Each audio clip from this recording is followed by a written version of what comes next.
कभी भालू की चमकीली लंबी पूंछ हुआ करती थी, पर अब नहीं है। बेचारा भालू, किसी की बात में आकर काम करने से काम का बिगाड़ा ही होता है। अगर भालू लोमधी की बात में नहीं आता तो क्या यह होता भला।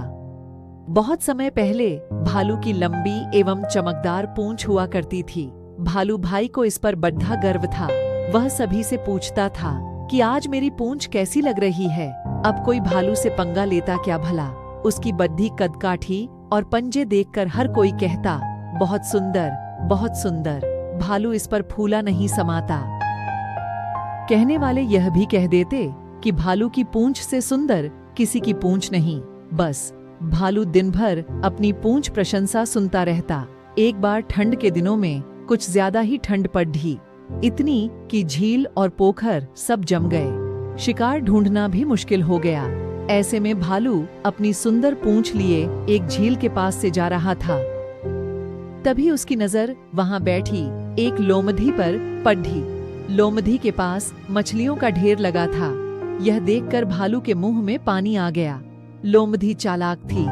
उसने भांप लिया कि भालू को भूख लगी और मछलियों को देखकर उसकी नजर खराब हो गई है। भालू ने कहा, लोमधी बहन कैसी हो? तुमने यह सारी मछलियां कहां से पाईं? लोमधी ने चालाकी दिखाते हुए इस झील से। लोमधी ने जमी हुई झील में एक जगह गड्ढा दिखाते हुए कहा। भालू भी कम नहीं था। उसने कहा, पर तुम्हारे पास मछली पकड़ने का कांटा तो है ही नहीं। लोमधी बोली, मैंने अपनी पूंछ की मदद से ये सारी मछलियां पकड़ दी हैं। भालू ने आश्चर्य के साथ पूछा, क्या कहा? तुमने यह मछलियां अपनी पूंछ से पकड़ दी हैं? लोमधी ने जवाब दिया, हाँ भाई, इसमें इतना आश्चर्य करने वाली कौन सी बात है। मछली पकड़ने के लिए पूंछ किसी भी कांटे से बेहतर है। भालू ने कहा, मुझे भी सिखाओ। लोमधी बोली, इस झील में जितनी मछलियां थीं, वे मैंने सारी पकड़ डाच ली हैं। आओ किसी दूसरी झील पर चलते हैं। लोमधी और भालू दूसरी झील की तरफ आ गए। दूसरी झील पूरी जमी थी। भालू ने तुरंत अपने तेज पंजों से वहां एक गड्ढा बना दिया। अब क्या करूं? भालू ने पूछा। लोमधी बोली, अब पूंछ गड्ढे में डालकर बैठ जाओ। जैसे ही मछली फंसेगी तुम्हें अपने आप मालूम पड़ जाएगा।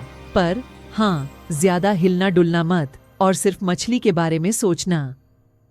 जितनी ज्यादा मछलियों के बारे में तुम सोचोगे उतनी ज्यादा मछलियां तुम पकड़ पाओगे। भालू ने ऐसा ही किया। उसने लोमधी से कहा, देखना मेरी पूंछ में सबसे ज्यादा मछलियां फंसेंगी। लोमधी ने कहा, यह तो बहुत ही अच्छी बात है। मैं दूर से देखती हूँ ताकि सब कुछ ठीक चलता रहे। मैं तुम्हारे पास रहूंगी तो तुम्हारा ध्यान बंट जाएगा। कहकर लोमधी दूर बैठ गई। भालू अपने अभियान में जुट गया। थोड़ी ही देर में वह एक जैसे बैठे बैठे ऊब गया और उसे नींद लग गई। ठंड बहुत ज्यादा थी और बर्फ भी गिरने लगी। लोमधी धीरे से अपने घर चली गई। थोड़ी देर बाद लोमधी जब वापस लौट कर आई तो भी भालू सोता ही मिला।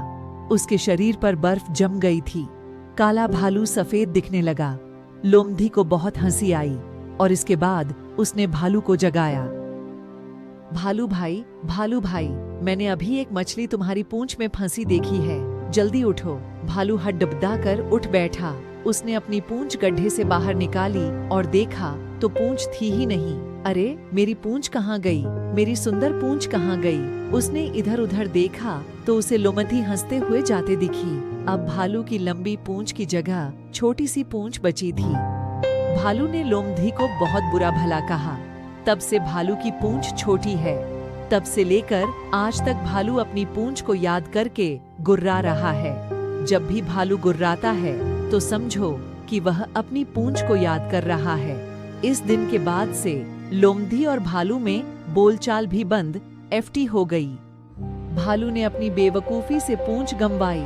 इसलिए कहते हैं, सुंदरता पर मत इतराओ और अक्ल से काम लो।